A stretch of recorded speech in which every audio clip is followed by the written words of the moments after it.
Halo semua. Apa kabar untuk hari ini? Semoga harimu selalu menyenangkan ya bro. Selamat datang di channel YouTube saya. Tolong dibantu subscribe, like dan share ya, supaya saya terus semangat bikin kontennya. Wakakakak. Solen 3 Chapter 81. Chapter 81 Jiwa Master Terbang. Wu Zhangkong membawa kelas 5 ke atas, Tang Wulin, Xie Xie dan Bu Yue mengikuti tepat di belakangnya. Sisa siswa di kelas 5 memiliki ekspresi yang dipenuhi dengan kegembiraan. Setelah hasil pertandingan sebelumnya, mereka tiba-tiba menjadi lebih percaya pada trio Tang Wulin. Ye Yingrong berjalan sambil tersenyum. Halo Guru Wu. Dia tersenyum dan mengangguk ke arah Wu Zhangkong. Ye Yingrong benar-benar cantik. Tingginya melebihi 170 cm, sosoknya luar biasa, dan matanya cerah dan penuh semangat. Rambut hijaunya yang panjang dan jarang terlihat diikat dengan kuncir kuda dan, dengan tambahan kulitnya yang cerah, wajah oval, dan mulut ceri, banyak yang akan menganggapnya dapat dipercaya jika mereka diberitahu bahwa dia hanyalah seorang siswa akademi tingkat lanjut. Dia telah bergabung dengan Issei Academy sebagai guru pada usia 23 tahun dan sudah menjadi leluhur jiwa 4 cincin. Bagi Wu Zhangkong, dia menganggap ini luar biasa untuk anak seusianya. Halo, Wu Zhangkong mengangguk mengakui. Saya guru yang bertanggung jawab atas kelas 3, Ye Yingrong, katanya, menekankan namanya secara khusus. Ini karena dia yakin bahwa pangeran tampan yang sangat sombong ini tidak tahu siapa dia. Ini adalah pangeran tampan yang legendaris yang tinggal di dunianya sendiri. Di seluruh akademi, tidak jelas berapa banyak nama perempuan yang bisa dia ingat. Wu Zhangkong menjawab dengan satu geraman sebelum tatapannya kembali ke panggung. Xie Xie berdiri di samping dengan mata penuh kekaguman. Hal yang paling membuat Xie Xie iri adalah keangkuhan dingin yang dimiliki Wu Zhangkong tentang dirinya. Kesombongan sedingin es ini bukanlah fasad, melainkan itu bawaan. Jika dia membandingkan dirinya dengan Wu Zhangkong, dia akan dianggap benar-benar kekurangan. Ye Yingrong sama sekali tidak keberatan dengan tanggapan ini. Sebaliknya, dia mengalihkan perhatiannya ke kelas 3 dan melambai kepada mereka. Para siswa kelas 3 buru-buru berlari, membentuk garis rapi di depannya. Ye Yingrong berkata kepada kelasnya, persahabatan adalah nomor 1, dan kompetisinya adalah nomor 2. Gu Tianri, Gu Tianyu, Gu Tianming, apakah kamu mengerti? Ya, Guru Ye. Si kembar 3 berbicara serempak, membuatnya seolah-olah hanya satu orang yang berbicara. Wu Zhangkong melirik mereka. Setelah melihat 3 penampilan mereka yang identik, dia jelas menjadi lebih tertarik pada Ye Yingrong dan kembar 3 ini. Pada saat itu, Direktur Pengajaran Long Hengsu tiba di atas panggung. Pertandingan kedua dari turnamen promosi kelas telah tiba. Kelas 5 kelas 1, apakah masih 3 orang yang sama seperti sebelumnya? Wu Zhangkong mengangguk. Tang Wulin, Xie Xie, dan Bu Yue naik ke atas panggung bersama-sama dan berjalan ke tengah. Ye Yingrong berkata sambil tersenyum rendah hati, kalian juga harus pergi sekarang. Si kembar 3 identik naik ke atas panggung. Ketiga bersaudara ini memiliki sifat yang mirip, seperti sosok yang ramping dan mata yang sangat tajam. Karena pemahaman mereka yang dalam satu sama lain, gerakan mereka benar-benar tersinkronisasi saat mereka berjalan di atas panggung. Wu Zhangkong tidak memberikan petunjuk apapun kepada murid-muridnya. Mereka akan bertemu semua jenis lawan di masa depan, dan turnamen promosi kelas dimaksudkan untuk membuat mereka marah. Jika mereka membutuhkan petunjuknya, maka mereka tidak akan bisa berkembang. Trio Tang Wulin berdiri dalam formasi segitiga, dengan Tang Wulin sebagai pelopor sekali lagi. Mereka berdiri tegak dan kokoh seperti gunung. Ketiga Gu bersaudara berdiri dalam barisan, berdampingan. Gu Tianli berada di tengah, dengan Gu Tianyu di kiri dan Gu Tianming di kanan. Apakah kalian semua siap? Long Hengsu bertanya seperti biasa. Setelah menerima jawaban dari kedua belah pihak, dia melambaikan tangannya, menyatakan dimulainya pertandingan. Gu bersaudara secara bersamaan melepaskan jiwa bela diri mereka. Ketika trio Tang Wulin melihat jiwa bela diri mereka, mereka benar-benar tercengang. Jiwa bela diri ketiga bersaudara ini persis sama, tapi itu bukanlah bagian yang membingungkan. Bagaimanapun, mereka kembar 3. Namun, yang mengherankan adalah bahwa sayap muncul di punggung mereka secara bersamaan, menciptakan pemandangan yang sangat kuat. 3 pasang sayap terbuka secara bersamaan sementara cincin jiwa putih muncul di bawah masing-masing sayap. Ketiga Gu bersaudara terbang bersama-sama, dengan cepat naik ke tempat yang sangat tinggi. Menghadapi pemandangan seperti itu, Long Hengsu tercengang. Terbang jiwa bela diri. Harus dikatakan bahwa jiwa bela diri terbang cukup langka. Dengan fakta tambahan bahwa mereka adalah kembar tiga, bahkan jika kekuatan jiwa mereka lemah, atau mereka memiliki jiwa roh yang kurang optimal, mereka pasti harus dikirim ke kelas elit. Sepertinya ada kesalahan selama pendaftaran mereka. Kenyataannya, itu benar-benar kesalahan di pihak akademi. Gu bersaudara belum mendaftar bersama. Gu Tianli telah mendaftar terlebih dahulu, karena Gu Tianming sakit perut dan Gu Tianming memiliki hal-hal lain yang harus diperhatikan. Selain itu, ada banyak siswa yang mendaftar setiap saat, jadi para guru sibuk dengan pekerjaan dan mengabaikan si kembar tiga. Selain itu, ketiga bersaudara ini juga pernah mengalami masalah yang mirip dengan Tang Wulin. Situasi keuangan keluarga mereka sangat biasa. Bagaimana mungkin orang tua mereka mampu membelikan mereka 3 jiwa roh pada saat yang sama? Jadi, mereka telah menunda dan mengumpulkan uang sedikit demi sedikit sampai sebelum tanggal pendaftaran mereka. Kemudian mereka bertiga membeli jiwa roh 10 tahun, sehingga memenuhi persyaratan yang dibutuhkan ketiganya untuk mendaftar ke akademi.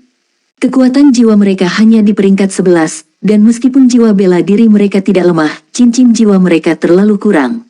Karena ini, mereka ditempatkan di kelas 3. Jiwa bela diri Gu bersaudara disebut Skyscraping Battle Eagle. Itu adalah jenis jiwa bela diri tipe burung berkecepatan tinggi. Pencakar langit Battle Eagle adalah sejenis elang kuat yang akan membanjiri lawan-lawannya dengan kecepatannya. Sebagai makhluk jiwa, elang pertempuran pencakar langit mampu terbang hingga ketinggian 3 km. Selain itu, dapat mempertahankan kecepatan tinggi untuk waktu yang lama.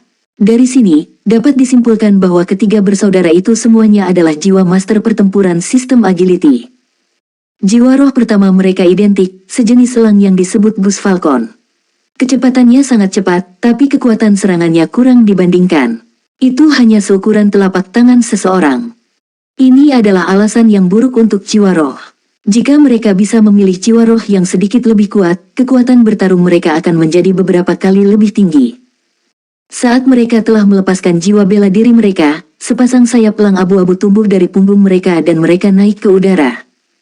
Mereka bisa terbang. Bagaimana kita akan menangani ini? Xie memandang ke arah Tang Wulin saat dia berbicara.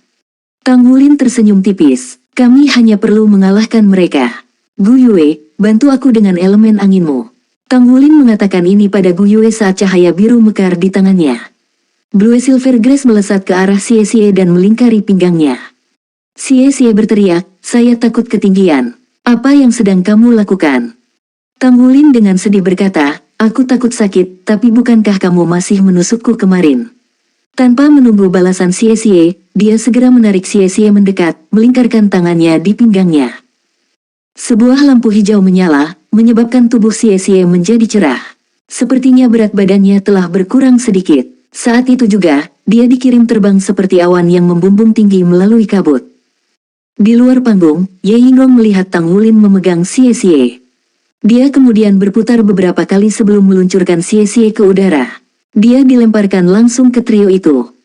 Lampu hijau bertahan di tubuh Xie, menyebabkan dia secara tak terduga meluncur lurus ke arah Gu Tianri.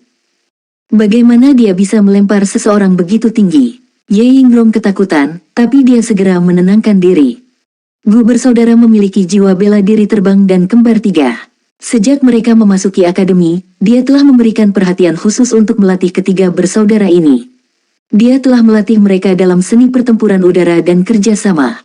Jika mereka hanya mengirim satu orang ke udara, bukankah ini hanya memberi 3 bersaudara kesempatan untuk mengeroyoknya? Soul Land 3 Chapter 82. Chapter 82 Kerja Tim. Aku akan naik juga, bisik Gu Yue, memberitahu Tang Wulin. Tang Wulin menatapnya dengan kaget, tetapi Gu Yue sudah memposisikan dirinya di depannya. Tang Wulin menggunakan kedua tangan untuk memegang pinggang Gu Yue, mengangkatnya dan mulai berputar. Dibandingkan dengan Xie, Gu Yue jauh lebih ringan. Pinggangnya sangat kecil sehingga sepertinya dia bisa mengangkatnya dengan satu tangan dan melemparkannya tanpa membutuhkan bantuan elemen anginnya. Gu Yue terbang mengejar Xie. Di atas langit, Gu Tianri dengan tenang memberi isyarat tangan. Menuju Xie yang akan datang, dia menghindari pertempuran langsung dengannya. Dengan kepakan sayapnya, dia menahan momentum ke depan dan berhenti dengan keras di udara. Keuntungan terbesar mereka adalah kemampuan terbang. Mereka tidak takut saat berada di langit. Kesempatan terbaik serangan mereka untuk memiliki dampak yang besar akan menjadi saat Xie mulai jatuh kembali. Ye Yinglong melirik ke samping dan menatap Wu Zhangkong. Adegan di depan mereka hanyalah serangan sembrono oleh siswa kelas 5. Mereka telah terbang ketika mereka tidak memiliki kemampuan untuk terbang, menghilangkan keuntungan yang mungkin mereka miliki di darat. Segera, ketiga Gu bersaudara akan menemukan peluang sempurna untuk serangan yang sukses. Dia telah mengamati pertandingan mereka sehari sebelumnya. Dari 3 dari kelas 5, jiwa bela diri Tang Wulin hanyalah rumput Blue Silver. Meskipun kekuatannya cukup besar, hanya itu dan tidak lebih. Gu Yue tampaknya memiliki kendali atas bumi, jadi mengapa dia di udara? Satu-satunya peserta yang tampaknya menjadi ancaman bagi mereka adalah Xie sebagai master jiwa pertempuran sistem agility, namun dia juga tidak memiliki kemampuan untuk terbang. Hal wajar yang harus dilakukan saat berkompetisi melawan Flying Soul Master adalah tetap di tanah dan menunggu saat yang tepat untuk menyerang. Ini karena Master Jiwa, setelah melepaskan jiwa bela diri mereka, akan terus-menerus menghabiskan kekuatan jiwa mereka. Penipisan kekuatan jiwa-jiwa guru terbang jauh lebih besar daripada guru jiwa normal. Dengan kesabaran yang cukup, tim kelas 5 akan memiliki peluang untuk memenangkan pertandingan. Namun, mereka tampaknya menjadi sembrono saat ini. Serangan tiba-tiba mereka ke udara memberi Gu bersaudara kesempatan untuk mengelilingi mereka di langit. Dapat dikatakan bahwa kesuksesan mereka terjamin. Namun, di mata Ye Yinglong, Wu Zhangkong tampak sekeren biasanya. Tidak mungkin membaca pikirannya dari ekspresinya yang tidak berubah. Apakah dia sama sekali tidak peduli dengan hasil pertandingan? Gu Tianri mundur saat Xie melaju di udara. Dia mundur ke ketinggian yang melebihi Xie. Tampaknya kekuatan dari lemparan Tang Wulin mulai berkurang, dan Xie akan jatuh. Pada saat ini, kilatan cahaya biru tiba-tiba muncul di bawah kaki Xie. Dengan memutar tubuhnya, kaki Xie mengetuk cahaya biru dan, dengan beberapa energi pinjaman, dia melompat ke arah Gu Tianri seperti anak panah. Perubahan ini terlalu mendadak. Gu Tianri, yang telah menunggu kesempatan yang tepat, tertangkap basah dan membeku. Pertandingan selalu berubah. Jika ada peserta yang bersantai sesaat, itu bisa mengakibatkan mereka kalah dalam pertarungan. Gu Tianyu dan Gu Tianming diposisikan ke samping. Ketika mereka melihat kakak tertua mereka berjuang untuk menghindari lawannya, mereka terbang untuk membantunya. Keduanya mengepakkan sayap mereka dan mengaktifkan keterampilan jiwa pertama mereka. Keterampilan jiwa pertama mereka sama sekali tidak hebat dan tidak memiliki kekuatan ofensif. Itu hanya meningkatkan kecepatan mereka. Gu Yue saat ini setengah jalan di udara. Itu adalah bola esnya yang telah membantu mengubah arah Xie beberapa saat yang lalu. Saat ini, dia melihat Gu Tianyu dan Gu Tianming mencoba memperkuat Gu Tianri dan itu membuatnya mencibir dengan jijik. Dia mengangkat kedua tangan dan 2 es dilemparkan kedua bersaudara Gu. Gu Tianyu dan Gu Tianming keduanya memiliki kendali yang baik atas kemampuan udara mereka. Ketika mereka melihat es, mereka buru-buru mencoba menghindari serangan itu. Lebih banyak es, bagaimanapun, terus terbentuk di tangan Gu Yue dan saat dia melemparkannya, itu meninggalkan saudara-saudara tanpa kesempatan untuk membantu Gu Tianri.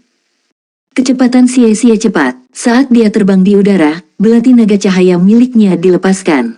Sinar cahaya keemasan kemudian ditembakkan. Gu Tianri ingin turun dan menghindari serangannya, tetapi rute pelariannya diblokir oleh pedang naga cahaya ini. Xie saat itu sebelum Gu Tianri, yang berada di ujung akal. Dia mencoba menendang Xie dengan harapan menjatuhkannya. Menjaga pisaunya ke samping, Xie menarik kaki Gu Tianri dengan tangan kirinya.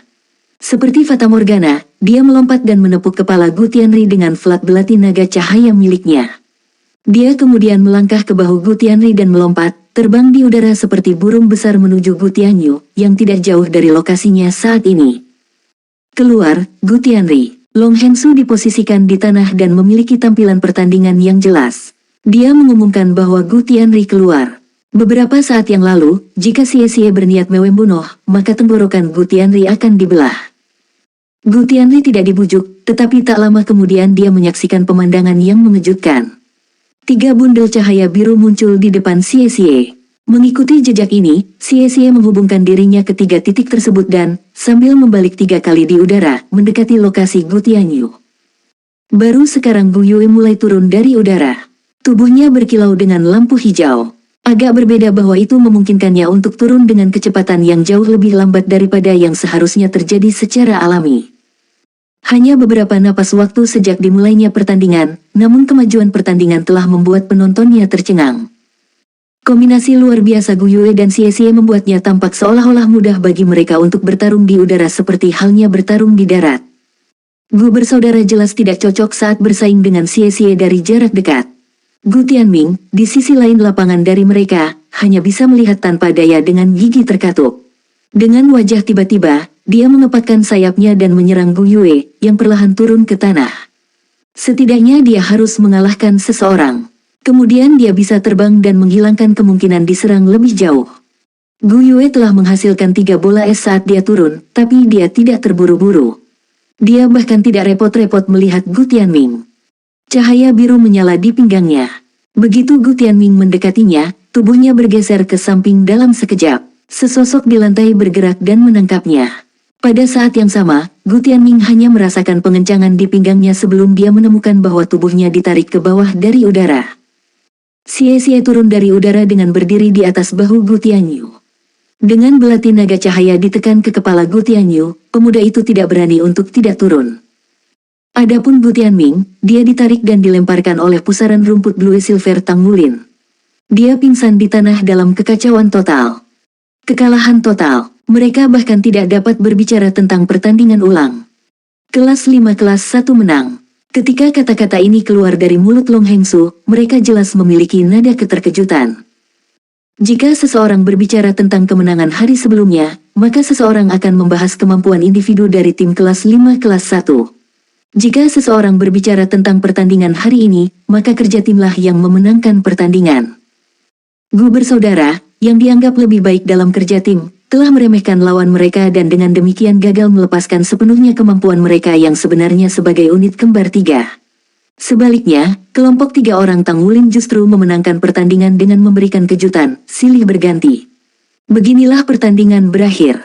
Yang lebih mengejutkan adalah tampilan kemampuan elemen es Gu Yue. Bukankah itu elemen tanah di pertandingan sebelumnya?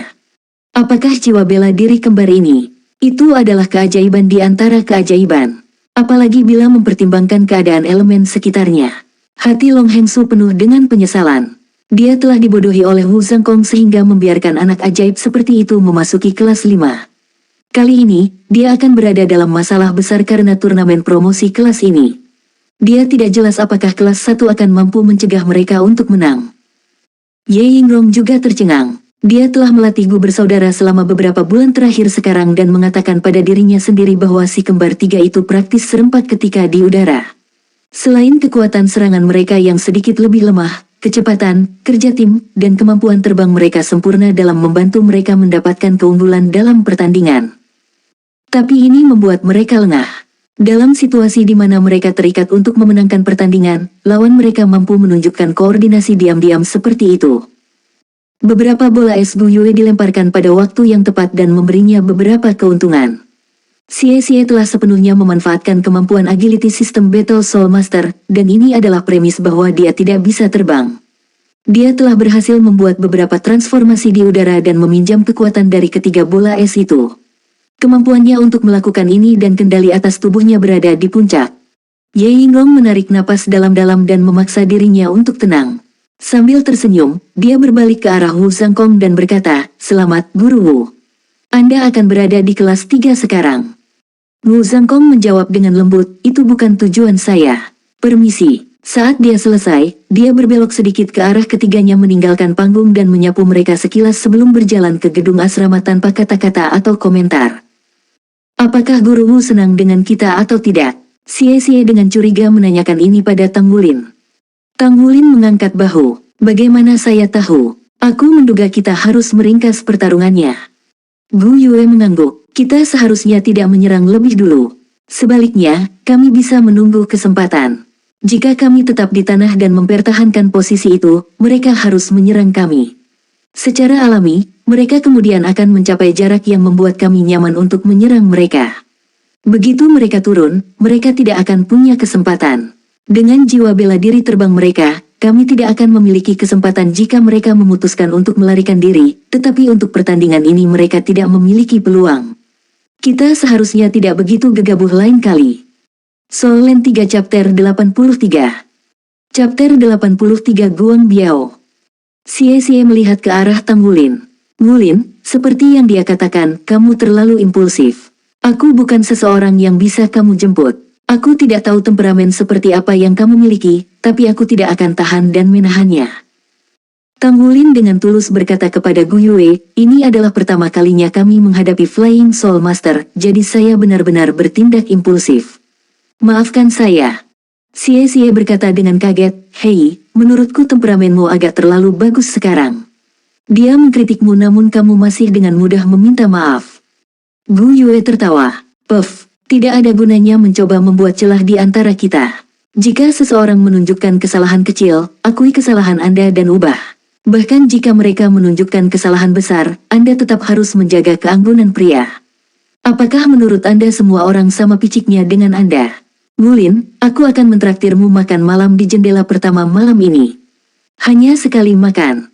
Tanggulin tersenyum, kedengarannya bagus. Bahkan lalat dianggap daging. Ayo pergi, aku sudah lapar. Ye Yinglong memperhatikan ketiganya pergi ke ruang makan, tercengang karena diam. Bahkan jika dia memiliki pengekangan diri yang luar biasa, pada saat itu, mulutnya tidak bisa menahan untuk tidak bergerak di sudut. Pihak lawan sama sekali tidak berfokus pada bagaimana menangani mereka. Sebaliknya, mereka telah menyusun rencana di tempat untuk melawan perwakilan kelasnya. Apa maksudnya ini? Itu berarti semua yang mereka lakukan di atas panggung telah diimprovisasi. Tapi kenapa koordinasi mereka begitu dalam? Dia mengeluarkan komunikator jiwa dari sakunya dan menekan nomor. Segera setelah itu, suara wanita yang murni dan dingin terdengar. Apa itu adik perempuan? Ye Yinglong berkata, kakak, kita kalah. Kamu kalah. Jangan bilang kalau lawannya juga Flying Soul Masters. Ye Yinglong memaksakan tawa pahit dan berkata, tidak sama sekali. Hanya saja koordinasi mereka luar biasa dan tim mereka terdiri dari individu-individu yang luar biasa. Kakak, kamu harus berhati-hati. Kelas 1 Anda mungkin bertemu lawan yang layak kali ini. Para siswa pangeran tampan yang sangat sombong itu tidak mudah ditangani. Anda pasti perlu bersiap. Komunikator jiwa terdiam sesaat sebelum suara yang jelas dan dingin itu kembali dengan ketegasan di belakangnya. Saya sudah menunggu lama untuk hari ini. Saat itu, dia telah mempermalukanku, tapi kali ini aku akan membalas budi.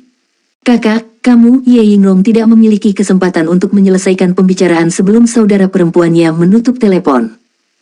Ye Yinglong menghela nafas tak berdaya saat dia berbicara di udara, kamu benar-benar terlalu kompetitif. Dia tidak salah ketika dia menolakmu saat itu, namun kamu sudah menyimpan dendam selama 2 tahun.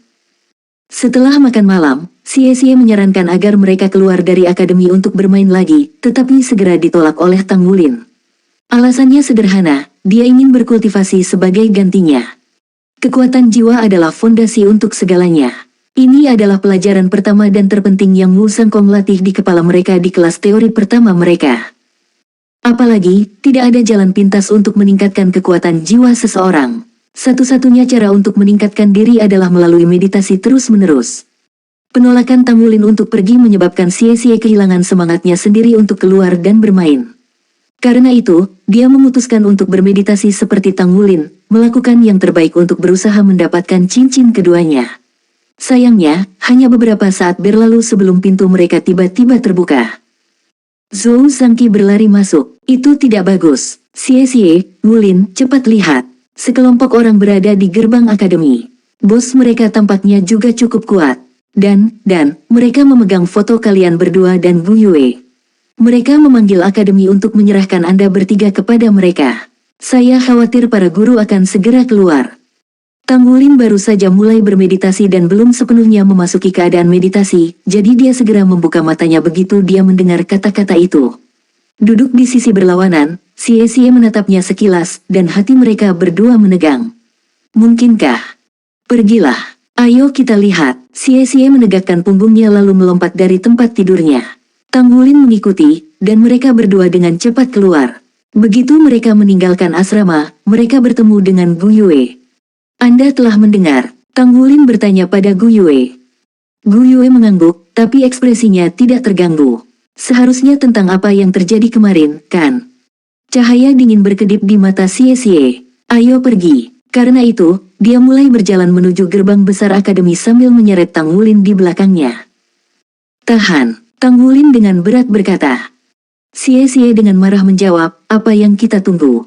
Jika orang-orang itu dari kemarin, maka kita akan menghajar mereka lagi."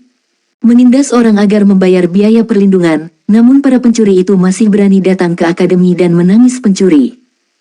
Tang Wulin dengan kuat menangkapnya. Xie berusaha untuk berjuang bebas, tetapi kekuatan seperti apa yang dimiliki Tang Wulin? Tang Wulin tegas saat dia berkata, "Jangan terlalu impulsif. Masalah ini seharusnya tidak sesederhana itu. Jangan lupa di mana kita sekarang. Ini adalah Issea Academy, Akademi Soul Master.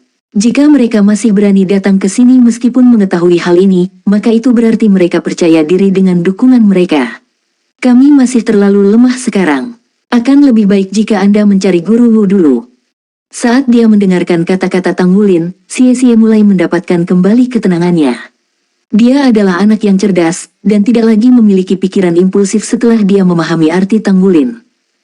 Gu Yue mengangguk setuju. "Saya mendukung Wulin dalam hal ini. Kita harus mencari guru Wu dulu." Zhou Zhangqi menyela dari belakang, "Masalah ini menyebabkan gangguan besar. Setidaknya ada 200 orang menunggu di luar gerbang dan mereka semua tampak sangat sombong. Apa yang kalian lakukan?" Tang Wulin menjawab, "Aku akan memberitahumu nanti. Ayo pergi, kita harus menemukan guru Wu dulu." Jadwal Wu Zhangkong sangat ketat. Setelah makan malam, dia akan segera bermeditasi, jadi menemukannya tidaklah sulit sama sekali. Wu Zhangkong, dengan pakaian tradisional Changpao putih, membuka pintu. Ketika dia melihat bahwa tamunya adalah trio Tang Wulin, dia dengan dingin bertanya, "Pertanyaan kultivasi apa yang kamu miliki?" Meskipun Xie juga memiliki kesombongan sedingin es dalam dirinya, ketika dia menghadapi Wu Zhangkong dia tidak punya nyali untuk mengatakan apapun. Sebagai gantinya, dia menatap Tang Wulin dengan penuh harap. Tang Wulin berkata, "Guru Wu, kami telah menyebabkan beberapa masalah." Meskipun dia agak gugup, dia masih mengumpulkan keberaniannya dan menceritakan kembali kejadian dari apa yang terjadi malam sebelumnya. Wu Zhangkong selesai mendengarkan dengan ekspresi acuh tak acuh, lalu dengan dingin berkata, "Sepertinya kalian benar-benar memiliki suatu kemampuan." Setelah mengatakan ini, dia berjalan. Changpao putihnya tampak halus dan ringan, dan bergesekan tertiup angin. Rambutnya juga tergerai dari bahunya dan menari mengikuti angin. Aura duniawi ini membawa sedikit rasa dingin yang murni di dalamnya, membuat orang lain merasa seolah-olah berada dalam mimpi. Tang Wulin menepuk Xie yang tertegun dan membangunkannya dari pingsan. Ketiganya mengikuti di belakang Wu Zhangkong dan menuju gerbang besar akademi. Di luar gerbang besar akademi Issea ada kerumunan yang tak tertembus, setidaknya 200 orang yang bertampang galak dan kekar yang memegang segala macam senjata. Di antara mereka ada beberapa orang yang memegang perangkat jiwa terlarang federasi. Mengikuti kemajuan teknologi jiwa, perangkat jiwa telah berkembang hingga bahkan orang biasa pun dapat menggunakannya. Jiwa guru masih memiliki posisi yang ditinggikan, tetapi jarak antara mereka dan rakyat jelata telah diperpendek karena teknologi. Bahkan orang biasa bisa mengoperasikan mesya jiwa sekarang. Di bawah level tertentu, Soul Masters tidak jauh lebih kuat dari orang biasa dengan perangkat jiwa. Inilah alasan mengapa orang-orang itu berani memblokir pintu masuk Akademi Master Jiwa. Di sisi Akademi Issea, banyak siswa dari divisi menengah dan lanjutan berkerumun di dekat gerbang. Dihadapkan pada pria kekar yang memegang 3 foto, mereka terkejut melihat bahwa itu adalah Tang Wulin, Xie dan Gu Yue. Beberapa pria kekar di depan bahkan membawa tandu, di atasnya terbaring Guang Long terbungkus kain kasa sepenuhnya. Sekelompok orang lain sedang memegang spanduk raksasa yang bertuliskan, "Pembunuhan harus dibayar dengan nyawa. Hutang harus dibayar, serahkan pelakunya." Untungnya, bagaimanapun, ini masih Akademi Master Jiwa. Meskipun pria kekar ini percaya diri dengan dukungan mereka, mereka tidak berani menyerang Akademi. Pemimpin mereka berdiri dengan tinggi lebih dari 2 meter dan memiliki tubuh yang sangat kokoh. Mirip dengan Guang Long, kepalanya juga dicukur, tetapi dia memiliki beberapa cambang kecil. Dengan penampilannya yang pemberani ini, dia tampak seperti versi Guang Long yang ditingkatkan. Lengan telanjangnya memperlihatkan otot-otot yang dipenuhi dengan kekuatan yang menakutkan. Matanya yang suram terus menyapu kerumunan, mencari 3 orang di foto. "Orang macam apa kamu, yang berani membuat masalah di depan akademi?" Tepat pada saat itu, sebuah suara marah memanggil. Long Heng Sui muncul dengan lebih dari 10 guru mengikuti di belakangnya. Setelah melihat orang-orang di luar gerbang, hatinya sedikit menegang. Persis seperti yang dikatakan Tanggulin. Meskipun mereka tahu ini adalah Akademi Master Jiwa, mereka berani datang karena mereka mendapat dukungan. Nama saya Guang Biao. Yang ditandu adalah adikku. Pria berkepala gundul dengan tubuh kokoh yang dinyatakan dengan dingin. Penampilannya tidak seliar yang lain, tapi suaranya yang suram seperti petir bergema di telinga semua orang. Kekuatan jiwa yang sangat kuat. Kultivasi cacingan ini adalah. Murid Long Hengsu berkontraksi saat dia tegang. Dia tiba-tiba teringat nama ini. Guang Biao, Anda adalah Kapten Brigade Misha City Isea. Guang Biao itu. Setiap kota memiliki angkatan bersenjata sendiri. Selain pasukan polisi yang menjaga ketertiban di kota, ada juga kekuatan militer mereka. Kota Isea adalah kota pesisir utama, sehingga federasi telah mengerahkan 500 jiwa Misha di sini untuk membentuk Brigade Misha. Solen 3 Chapter 84. Chapter 84 Cincin Jiwa 10.000 tahun. Brigade Misha berada di peringkat resimen utama, dan itu hanya peringkat yang lebih rendah daripada kepala eksekutif Isea City. Pada saat yang sama, tidak ada hubungan bawahan antara kedua tingkatan ini. Wajah Long Hengsu segera berubah warna ketika dia mengetahui bahwa sosok yang besar dan tabah ini adalah Guang Biao. Bahkan jika kepala eksekutif kota Isea ada di sini sekarang, dia tidak akan memiliki kemampuan untuk memimpin Guang Biao. Aku tidak datang sebagai Kapten Brigade Misha, tapi hanya sebagai kakak laki-laki dengan adik laki-laki yang terluka parah. Keluarkan pelaku yang menyebabkan ini, perintah Guang Biao dengan dingin. Kepala Guang Biao, saya yakin pasti ada kesalahpahaman di sini. Long Hengsu berbicara dengan nada yang jauh lebih harmonis. Sebenarnya ada 3 anak di foto Anda. Bukankah kakakmu terluka oleh ketiga anak itu? Long Hengsu memiliki pengetahuan yang jelas bahwa Guang Biao bukanlah seseorang yang bisa dianggap enteng. Dia adalah seseorang yang memiliki kendali atas Brigade Misha. Ini berarti bahwa semua pria kekar di belakangnya adalah Misha Masters. Meskipun orang biasa juga bisa menjadi guru Misha, ini jarang terlihat. Mayoritas Misha Master adalah Soul Masters. Bahkan jika peringkat mereka tidak tinggi, mereka masih memiliki pengalaman bertempur yang kaya dan kendali perangkat jiwa yang luar biasa. Di depan orang-orang seperti itu, akademi mereka benar-benar tidak bisa bersaing dengan mereka, belum lagi pihak lain juga bisa memobilisasi Misha. Long Hengsu juga pernah mendengar tentang kehidupan Guang Biao. Kapten adalah sosok legendaris dalam dirinya sendiri. Dia berasal dari keluarga biasa dan kedua orang tuanya telah meninggal ketika dia masih kecil. Mengandalkan bakatnya sendiri, serta kerja kerasnya, ia berhasil mencapai posisinya saat ini pada usia 35. Dengan posisi kapten dan budidaya kekuatan jiwa 6 cincin, ia adalah kaisar jiwa sejati. Pangkat Misha Masternya juga telah mencapai peringkat kaisar. Adapun seluruh akademi Isea, satu-satunya yang memiliki kultivasi kekuatan jiwa kaisar jiwa adalah kesalahpahaman. Anak-anak, kakak saya telah dipukuli dengan sangat parah. Sebagai kakak laki-lakinya, wajar bagiku untuk menyelidiki masalah ini. Bagaimanapun, itu akan dilakukan di akhir saya. Hentikan omong kosongmu dan serahkan orang-orang ini. Saya telah memberikan wajah yang cukup kepada Isea City dengan menunggu di sini. Jika Anda tidak menyerahkan orang-orang itu dalam 20 menit, maka kami akan pergi dan mencari mereka sendiri. Wajah Long Hengsu menjadi gelap saat dia membentak dan berkata, Kapten Guang Biao, kamu tidak boleh berlebihan.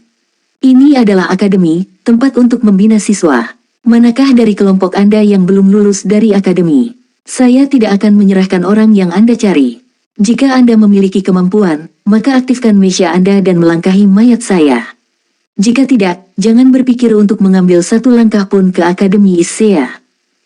Para siswa yang biasanya kritis terhadap cara tegas Direktur Long sekarang merasakan darah mereka mendidih saat mereka menonton adegan ini.